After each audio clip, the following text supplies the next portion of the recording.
Hoje vamos conversar um pouco sobre nutrição. E para falar desse assunto, o nosso convidado é Alan Barra de Araújo. Ele é pós-graduado em Nutrição Esportiva, Universidade Gama Filho, pós-graduado em Fisiologia do Exercício, na Universidade Veiga de Almeida, e professor do curso de Nutrição na Unipac. Seja bem-vindo, Alan. Oi, Salim, obrigado, boa noite aí. Fico muito feliz pelo convite e poder participar num momento tão importante. Obrigado de fato. Claro, vamos começar te perguntando o seguinte, a primeira pergunta, né? E por mais antagônica que possa parecer, certamente ela faz um sentido. Para emagrecer, a gente precisa comer? Na verdade, sim, né? Se a gente pensar do ponto básico do emagrecimento, a gente tem que gerar um débito calórico. O que isso quer dizer? É a relação entre aquilo que o indivíduo consome em termos de calorias versus aquilo que o corpo precisa de energia para as suas atividades cotidianas. Então, no primeiro momento, a gente tem que ter esse débito. Ou seja, para emagrecer, o indivíduo precisa comer menos do que o organismo dele necessita. O problema é que, se há uma restrição muito severa, que em um primeiro momento pode gerar o emagrecimento, em um segundo momento, esse emagrecimento já pode ficar mais difícil. Por quê? O organismo, na tentativa de sobreviver a partir de uma ingestão baixa ou extremamente baixa de energia, ele vai se adaptar àquela realidade, diminuindo o seu metabolismo. Então, depois de um determinado tempo, o indivíduo, mesmo comendo muito, para de emagrecer porque o organismo agora aprendeu, de certa forma, a viver com pouco. Então, tem que ter um equilíbrio nessa relação. Não é simplesmente você criar um abismo imenso, como é comum, né, das pessoas fazerem para emagrecer. Claro. Bom, essas dietas da moda, né? Sempre aparece por aí uma dieta diferente. A dieta da sopa, a dieta paleolítica e tantas outras, cada uma mais mirabolante que a outra, né? Bom, qual que é a sua sincera opinião sobre essas dietas? Isso dá até para a gente linkar com o que nós conversamos anteriormente. O problema principal das dietas da moda é justamente essa restrição altamente severa de calorias. Então, para um emagrecimento rápido, para uma coisa mais momentânea, não vou mentir para você, claro, elas vão funcionar. Mas o problema é que, além dessa restrição severa, que lá na frente vai fazer aquele metabolismo ficar mais lento, você costuma não ter um equilíbrio nutricional. Então, você acaba tendo deficiência não só de calorias, de energia, mas também de nutrientes, né? Então, você pode promover a longo prazo também alguma carência mais severa. E o pior de tudo, a gente precisa pensar que emagrecer é fácil, né? O difícil é ser magro. E o desafio nessa nossa área é que o nosso cliente, o nosso paciente tenha adesão ao tratamento. Se você faz uma dieta radical, que aquilo não tem a ver com o perfil dele, com o estilo de vida, é muito difícil ele manter, né? Então, eu não sou contra. Eu não vou chegar ao ponto de dizer para você que eu sou contra. Eu acho que tem aplicabilidade, sabe? Mas é uma coisa que tem que ser muito bem contornada pelo profissional. Você tem que procurar alguém para justamente você saber o momento de incluir essa dieta, o momento de você retirar, como é que você vai retomar uma dieta saudável, enfim. São esses pontos principais que a gente tem que colocar realmente de fato. Agora, o consumo de álcool, como isso deve ser colocado na vida de cada um? Salim, eu sou muito adepto do que a gente chama hoje de dieta flexível, né? Uma modalidade hoje muito usada, né? A gente tem saído um pouco do radicalismo, né? Das obrigatoriedades, e a gente fala aqui de tudo um pouco, né? Então, existe isso também na dieta. E eu posso dizer isso também em relação ao álcool, né? Até porque existe já estudos que comprovam que o uso correto do álcool em condições e proporções pequenas é até benéfico. Um exemplo é um cálice de vinho tinto todos os dias, mas um cálice.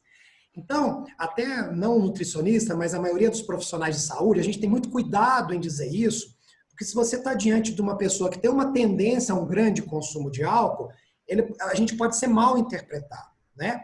Mas a gente entende que o álcool é uma droga, né? E que o consumo enfim, descontrolado, em grandes quantidades, obviamente é algo terrível para a saúde do ser humano. Então, eu acho que aí é um assunto assim, muito sensível, né? Muito difícil, mas enquanto profissional da saúde, eu diria, se não beber, melhor. A gente está vivendo, Alan, uma questão muito interessante agora na sociedade de forma geral, que é a questão da Covid-19, o coronavírus. A obesidade é um fator de risco para a Covid, mas o que é preciso falar para a pessoa obesa?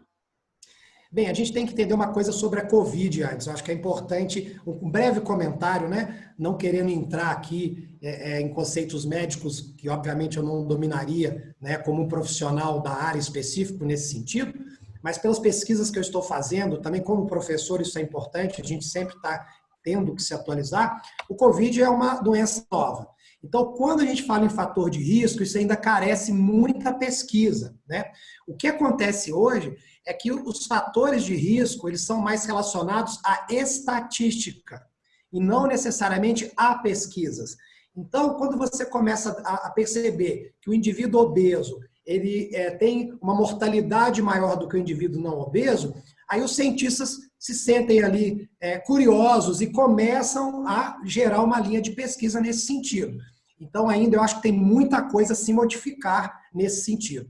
Creio eu que não se modificará em dizer que a obesidade não é, mas no sentido de se comprovar que sim, né? Então, isso é muito importante para a gente. Dentro dessas informações atuais, nós temos aí já, até o momento, de notícias nesse sentido de fator de risco, que seria a idade, né, idosos, e indivíduos com qualquer idade com doenças subjacentes, como, por exemplo, e principalmente, cardíacas e respiratórias, e também diabetes e doenças renais, né? E no caso da obesidade, essa sim é mais estatística. Não que as outras não sejam, mas a obesidade é mais estatística. E por que que ela é mais estatística do que as outras? Porque a gente não tem dados antropométricos. Então, o paciente de COVID, que está sendo relacionado lá no seu leito ou com uma mortalidade, você tem que coletar dados, né, de peso, estatura, circunferência de cintura, percentual de gordura, composição corporal, e ainda há falha nesses dados estatísticos, né? Mas, né, indo direto aí naquilo que você está comentando, está questionando, melhor dizendo, a gente sabe que a obesidade é um fator de risco até o momento, claro, porque ela é uma doença inflamatória. Então, a obesidade, ela tem um processo inflamatório nas células de gordura. E esse processo inflamatório, ele vai sim gerar todo um ciclo vicioso, uma engrenagem que acaba atingindo também o seu sistema imunológico. Esse é o primeiro ponto. O indivíduo obeso, normalmente, ele tem associado pressão alta, ele tem associado diabetes, né? Ele tem comprometimentos respiratórios, seja pelo próprio peso, realmente, ou por circulação sanguínea debilitada, né?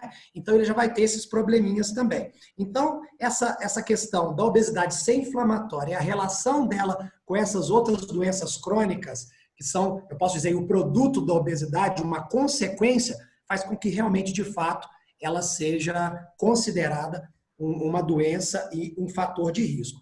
E tem alguns estudos, eu até vou falar para você alguns aí da obesidade, por exemplo, na China, né, foi constatado que a maioria dos indivíduos com complicações, eles tinham de 22% a 23% destes indivíduos eram obesos quando comparado por outros grupos.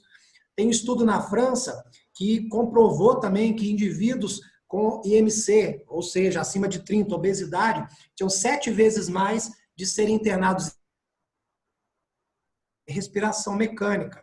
Um terceiro e último estudo que eu vou citar a você aqui foi feito nos Estados Unidos, especificamente num hospital em Nova York, que foi um epicentro aí que a gente está acompanhando, né? Constatou que quase 40% dos indivíduos internados eles estavam com IMC acima de 30, ou seja, já com grau de obesidade estabelecido. Então, tem essas estatísticas, né? Como eu citei aqui para você, para a minha linha de raciocínio se finalizar, esses estudos só mostram estatísticas até o momento, mas eu acho que isso não vai modificar. Vai ser comprovado por pesquisa, sim. Claro. Agora, tem sido, inclusive, divulgado pelas autoridades de saúde que os hipertensos, os diabéticos, até mencionados por você agora, estão nesse grupo de risco para as Sim. complicações quando contaminados aí pelo coronavírus. Vamos falar um pouquinho dessa questão do sistema imunológico.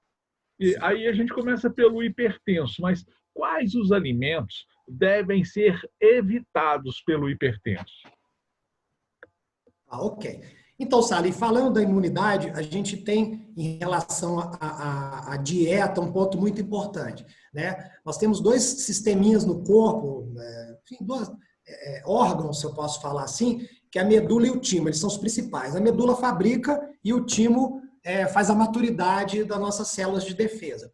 A gente esquece muito da pele. A pele é a nossa primeira barreira também, bem como as mucosas, né? Então, quando eu falo nesse sentido, a gente já entende que a dieta ela está relacionada. Mas, principalmente, o que se tem hoje de mais atual é o intestino, né? A gente sabe hoje que a microbiota intestinal, quando ela não é saudável, você, de fato, tem um comprometimento severo no seu sistema imunológico, né? E, nesse sentido, quando a gente fala em sistema imunológico, nós temos dois tipos. Nós temos aquele sistema inato, né, que ele não é muito seletivo, quem entra no corpo ele ataca, e temos o adquirido, que é o mais seletivo, que é esse que vai fazer, se Deus quiser, até a vacina aparecer, a imunização daqueles indivíduos que já foram contaminados, e a própria vacina trabalha nesse sentido. Então, quando a gente pensa aí, a gente já sabe, se o intestino é um fator importante para esses dois sistemas imunológicos, do ponto de vista dietético, a gente tem que pensar em fibra, né? Em dieta com integrais, o consumo de água, evitar o excesso de refinados, açúcar, sal, condimentos artificiais, conservantes, enfim. No caso da pressão arterial, existe uma teoria extra que está sendo muito debatida hoje, que o COVID, a nível pulmonar, para ele se proliferar, se estabelecer, ele precisa de algumas enzimas. Essas enzimas estão no pulmão. E alguns medicamentos para pressão arterial aumentam essas enzimas, né? Então, é como se você favorecesse, né, essa questão através do medicamento. Só que existe, claro, um problema em se dizer isso, senão o hipertenso vai parar de tomar o remédio. Então, os pesquisadores eles estão vindo muito batendo nisso, dizendo, bem, estão derrubando essa teoria extra, né? Mas, no caso da pressão arterial, o primeiro momento é esse. Em segundo, as questões circulatórias, né? Se você tem algum comprometimento circulatório, enfim, que a pressão arterial vai fazer isso, provavelmente o indivíduo tem pressão arterial por espessamento de vasos sanguíneos, por entupimento, você tem menos sangue que chega aos pulmões, né? Tendo menos sangue, você tem dificuldade de renovar aí a sua troca gasosa, de levar anticorpos, então é nesse sentido. No caso alimentar, pressão arterial que nós já sabemos, é o sal. Quando a gente fala de sal, tadinho não é só ele, é o sódio que está lá dentro. Então a primeira coisa é cuidado quando vai no preparo dos alimentos, né? Principalmente tira o saleiro da mesa, isso é uma grande dica. Vá diminuindo o sal aos poucos, porque à medida que você vai desmamando, você vai aumentando a sua sensibilidade gustativa ao sal. Se você tira de uma vez, você vai achar a comida insossa de uma hora para outra. Mas se você for tirando aos pouquinhos, o corpo ele vai se sensibilizando. E daqui a um mês ou dois, um pouquinho de sal você já sente, né, aquele sabor no alimento, né? Então, esse é o primeiro ponto. E alimentos ricos em sódio a gente tem que diminuir. Então, embutidos, né? Família dos presuntos, apresuntados, mortadela, salsichas, né? Esses alimentos industrializados normalmente são riquíssimos em sódio, né? O leite, a gente tem que ter cuidado também, os laticínios. Então, refrigerante, apesar de ser doce, né? De você às vezes preferir um zero caloria, ele tem bastante sódio também. Então, as dicas aí são as de sempre, né? Enfim, é importante a gente principalmente considerar o sódio nesse contexto todo. Claro. Bom, eu acho que o diabético também segue mais ou menos a mesma linha, né? Quais os alimentos que ele deve dar preferência para evitar aí mais complicações? Sim, na mesma linha de raciocínio da hipertensão, né? Quando a gente fala do diabetes, nós temos aí dois probleminhas. É o comprometimento renal, que o diabético é bastante comum, e o comprometimento circulatório, que bate naquele mesmo ponto que nós conversamos, né? A gente precisa de ter um bom fluxo de sangue para os órgãos, tecidos, mas principalmente para a questão pulmonar.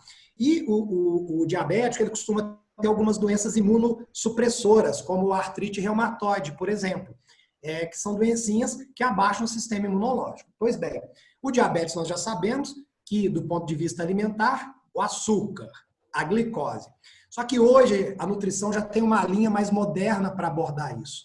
A gente não precisa proibir o indivíduo de comer, por exemplo, arroz ou batata, ou, como antigamente se dizia, alimentos que nascem, que dão debaixo da terra. Não é assim? O termo bem chulo seria esse, né? Você tem manobras para fazer isso. E a gente tem dois pontos principais. O que isso quer dizer? O quanto de açúcar, né, glicose o alimento tem, que é a carga, e a velocidade que essa açúcar vai atingir a sua corrente sanguínea, que é o índice glicêmico. Então a gente trabalha com essas duas vertentes. Então, se o indivíduo quer comer um alimento que tem muito açúcar, muita glicose, coma menos, a carga é menor. Se ele pode comer um alimento que a digestão é mais lenta, ele pode comer uma quantidade maior. Pois bem, mas, de maneira específica, a gente entende que panificações de maneira geral, alimentos ricos em farinha de trigo refinada, por exemplo, né? Toda essa família das batatas a gente tem que ter cuidado, né?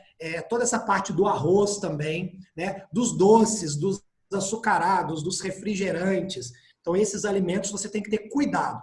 Mas não é regra que não pode. Um exemplo aqui clássico é que eu falei as batatas. A batata inglesa vai ter uma reação e a batata doce vai ter outra. Então, de maneira geral, é isso que eu tenho para lhe passar. Mas é importante o indivíduo procurar o profissional, porque você vai individualizar. Você vai para ele estabelecer quantidades, horários e combinações. Uma dica importante para o diabético controlar a sua glicemia é sempre ter fibra nas refeições e proteínas. Então, uma coisa é o indivíduo comer um biscoito doce, sozinho. A outra é, antes desse biscoito, ele comer uma maçã com a casca. Isso já muda toda a concepção. Uma coisa é o indivíduo comer um pão. A outra coisa é ele comer um pão com um filé de frango dentro, com proteína. Então, existem técnicas e maneiras da gente tentar melhorar a vida desse indivíduo para que ele não tenha proibições. Claro. Bom, agora não é só para diabético, não é só para obeso, não é só para o hipertenso, não. É para todo mundo a pergunta.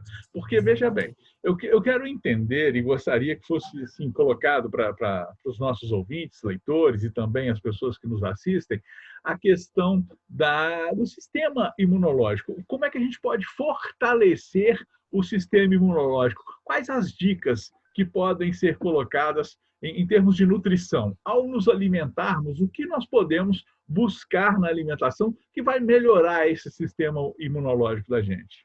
Então, de maneira aqui, de dica mesmo direta, primeira coisa é a saúde do intestino, como eu disse. A gente vai pensar em água e em fibras, né? Então, alimentos ricos em fibras, como aveia, pão integral, farelo de trigo, as frutas que você pode comer integralmente, como a maçã que eu falei. Estamos na época aí da mexerica, comer com bagacinho, né? Mandioca, abóbora, beterraba.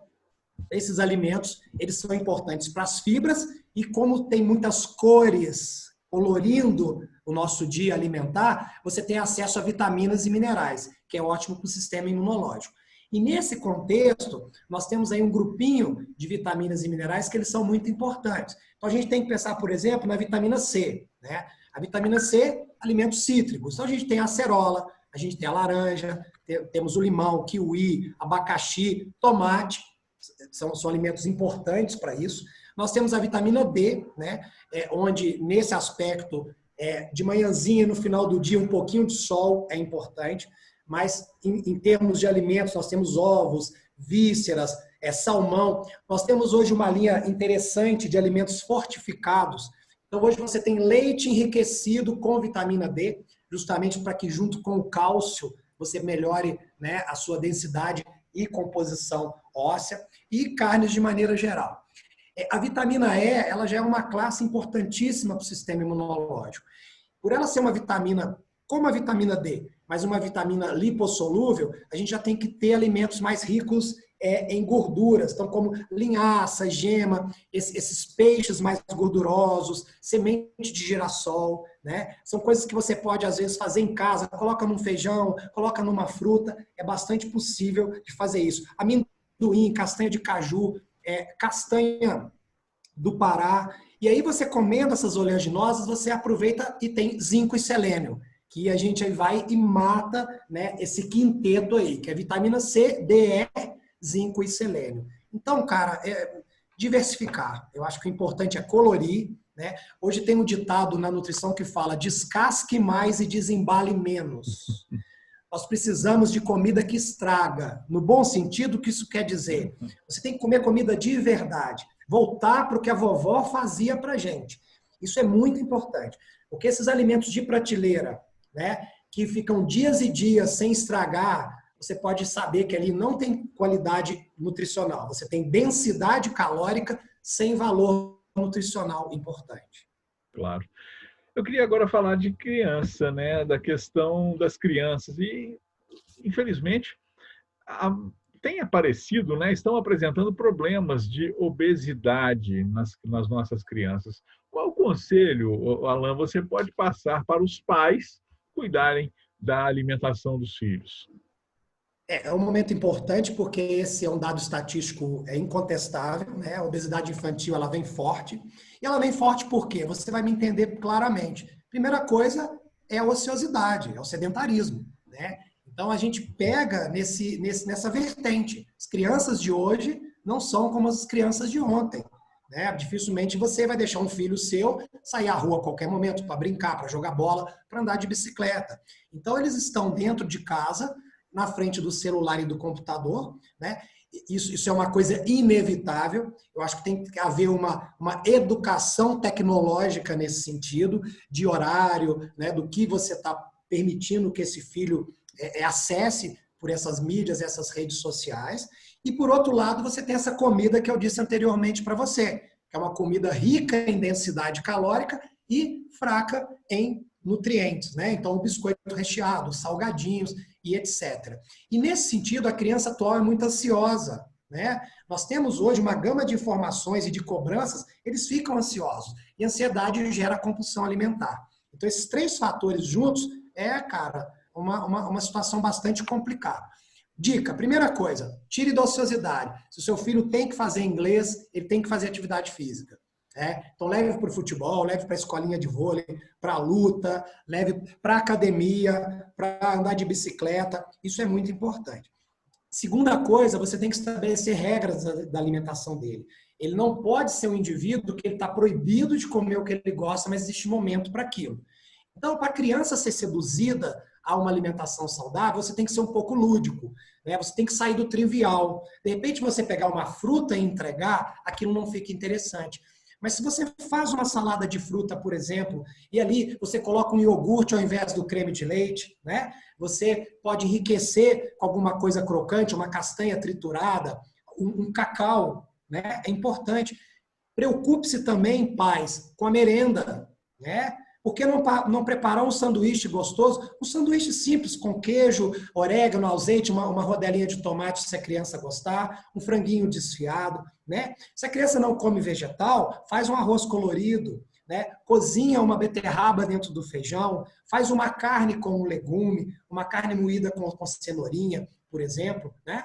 Então, você tem que se envolver. E o mais importante, Salim, tem que ser exemplo, né? Eu tenho dificuldade no meu consultório, inclusive aqui, confessando a você, não conte para ninguém, tá? Eu não atendo criança, porque ao atender criança, você tem que atender, são os pais, não é a criança. Então, a educação tem que começar pelo pai. O pai chega no consultório e fala assim, olha, o meu filho não come fruta. E eu viro para o pai e falo, e você come? Né? Então, não adianta você querer que o seu filho coma uma comida saudável ou que na hora de um lanche ele tome um suco de fruta se você está com uma garrafa de Coca-Cola, nada contra a Coca-Cola, mas já falando, né? Intencionalmente, né? Então tem que haver educação nutricional. Isso vem desde pequeno. A gente tem que, desde pequeno. Eu acho um absurdo, por exemplo, isso é real, mães que colocam Coca-Cola na mamadeira das crianças. Nunca mais ela vai beber água. Ela nunca mais. Então você tem que cortar esse mal pela raiz. Você tem que ter, então, finalizando nessa boa vontade, refeições, tem que ter criatividade, fazer carinha, fazer bichinho, preocupar com a merenda, né? É uma educação como outra qualquer. Então, quando seu filho acorda e fala, pai, eu não quero ir na escola, e você não deixa, quando ele levanta e fala, pai, eu não vou comer fruta, você tem que ter também um pulso, né, com carinho, com cuidado, mas você tem que ter persistência nesse sentido. Não muda. A educação, seja ela intelectual, moral ou nutricional, ela tem que ser a mesma. E isso muda de cultura para cultura. Por exemplo, você não vai ver isso numa cultura japonesa, onde lá eles já desde de pequeno têm um direcionamento para uma alimentação saudável. Tem mudado um pouco, né, Salim? A gente está se globalizando, mas é um exemplo bastante importante aí, né? Mas tem que ser um atendimento individualizado. Assim, foi só uma dica geral mesmo. Não sei se te respondi aí a contento, né? Não, certamente sim. Pelo menos coloca a gente no caminho correto para tudo Sim, isso. é Né? isso aí. Eu imagino até a necessidade realmente que se tem de educação, não só na É, parte nutricional, mas faz parte de tudo isso que você falou. tudo. Aliás, excelente a conversa que a gente está tendo aqui, mas a gente começa a se aproximar do fim. E para encerrar, Alan, o que você me diz aí dos suplementos alimentares? Salinho, o suplemento alimentar ele não é um vilão, né? Se a gente pegar na essência, o suplemento deve ser utilizado quando a dieta do indivíduo ela tem alguma carência que não pode ser suprida por uma alimentação, entre aspas, in natura. Né? É isso. Ou em situações específicas. Você tem muitos suplementos que são utilizados para indivíduos hospitalizados. Né? Mas, de maneira geral, o que se vê hoje é a ordem das coisas se alterando. Né? O indivíduo, antes de ajustar a dieta dele, ele está usando o suplemento. Então, ele está indo de trás para frente, não é? Agora, o suplemento ele não é um vilão. Né? O suplemento ele é um alimento e, nesse sentido, ele costuma ter, na sua grande maioria, nutrientes isolados em quantidades, em concentrações maiores. É aí que você tem que ter cuidado. Porque ao tomar uma proteína em pó, né, você vai ter uma dose que, de repente, muito grande, que seria como se você comesse 6, 8 ou 10 ovos. Então, o problema está aí. Numa pequena quantidade, você vai ter um grande valor de um determinado nutriente. E ao somar isso ao longo do dia com os outros alimentos, e por muito tempo deste uso, isso pode vir a fazer mal. Mas eu sou adepto dos suplementos, né? Eu acredito que ele tem a sua aplicabilidade e dentro de uma prescrição aí honesta pelo profissional, né? Coerente, ética, vale a pena. E vou te dar um exemplo simples, não só para o atleta. Você está trabalhando aí na sua casa ou na rádio e, de repente, naquela correria, você não tem como fazer, no meio da tarde, uma alimentação saudável. Então, ao invés de você comer a coxinha ou pastel, ou pão ou biscoito todo dia, talvez, nesse sentido, trocar por uma proteína em pó com um pouquinho de água ou amassado com uma fruta seja melhor. Então, cada um tem uma realidade. Você tem que estudar aquele indivíduo. Então, eu já cansei de fazer isso. Eu tenho clientes que falam assim, cara, eu estou no meu trabalho e todo dia eu vou na padaria e tenho que comer um pastel. Falo, não, vamos tocar o pastel por um shake. Então, eu que estou ali, eu sei que eu fiz um benefício para ele, né? Porque é uma troca. Mas isso tudo tem que ser muito bem distribuído. Se for distribuído, bem distribuído, ótimo. Mas não se esqueça, é melhor descascar do que desembalar. E serve isso para o suplemento também. Não, com certeza. Agora, o mais importante de toda essa conversa que a gente consegue perceber é a necessidade de se individualizar cada um com a sua realidade. E isso é importante, a presença de um nutricionista, de ir ao consultório, de ouvir as sugestões de uma dieta que vai realmente fazer com que a pessoa consiga reduzir o seu peso, mas manter essa redução de peso depois. Isso é fundamental. Queria muito agradecer realmente a sua presença aqui conosco no canal BOL. Todos esses esclarecimentos ajudam muito que as pessoas entendam, não só nesse período de isolamento social, mas também por conta de que há uma necessidade hoje de uma reeducação alimentar. Hoje, as informações chegam, Alan, de forma muito assintosa para todo mundo, dizendo que aquela coisa é boa, mas nem sempre ela é tão boa para a saúde. Como você até mencionou, refrigerantes, os biscoitos, que aparecem de forma muito sugestiva para que Sim, você é isso mesmo. consuma. E, na verdade, a maçã nunca está bonitinha assim para você, ela nunca aparece a propaganda da maçã, a propaganda da pera ou da uva, mas a gente sabe da importância delas aqui no contexto alimentar. Muito obrigado realmente pela sua participação conosco aqui e espero que você tenha a oportunidade de voltar em outras oportunidades para falar mais com a gente sobre essas questões de alimentação de forma geral. Salim, eu que agradeço e você foi perfeito aí no seu comentário final, né? Mas independente de tudo, não podemos demonizar um alimento por si só. É a individualização mesmo. O que manda é a regra, querido. O que é exceção não tem problema. Então, o biscoitinho ou refrigerante ou a cervejinha de vez em quando bem, né, estabelecido, né, isso é importante. E aí, agradeço e deixo aqui uma coisa que eu tenho notado. Você falou de dieta individualizada, as informações, né? Enfim, antes falava que de médico e louco todo mundo tem um pouco. Hoje eu digo a você, de médico, louco, nutricionista e professor de educação física, todo mundo tem um pouco. Então, o que você mais vê em rede social é treino à distância, dieta à distância, é coach, pessoas sem formação, né, e capacidade para fazer isso. E o indivíduo, às vezes, né, que não tem ali um conhecimento, ele acaba caindo nisso daí, né, mas cada um tem a sua particularidade. E o bonito é isso, né? A questão da humanidade, da individualidade. Se todo mundo fosse igual, não teria graça, não precisaria do nutricionista, né? Eu fico muito feliz, espero imensamente ter contribuído de alguma forma, tá? Foi um bate-papo bacana e estarei sempre às ordens aqui para vocês, se fizer necessário. Muito obrigado, viu, meu amigo? A gente que agradece. Olha, e se você gostou desta entrevista, dê um like e não esqueça de se inscrever em nosso canal no YouTube. O canal BOL tem o apoio do Barbacena Online e da Rádio Sucesso FM.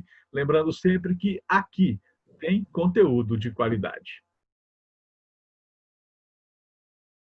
Olá, o Barbacena Online convida você para participar de nosso canal. É muito fácil, curta o vídeo, clique no botão de se inscrever aqui embaixo e no sininho para receber notificações sempre que tivermos um novo vídeo. Aqui tem conteúdo de qualidade.